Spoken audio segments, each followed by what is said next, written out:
যদি আরে জনম আমি পাই গো, সে জনমে তোমাকে চাইব।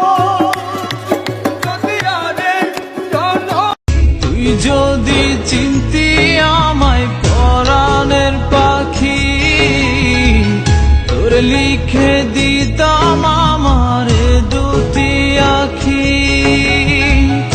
আর যদি বাসতি আমায় দেখতিস কি আদরে রাখি। সব কিছু চোখ মেলে মেনে নেয়া যায়, চলো না মেনে নেয়া যায় না। জীবন চলার পথে বাধা যদি আসে, থাকে না আর কেউ, থাকে না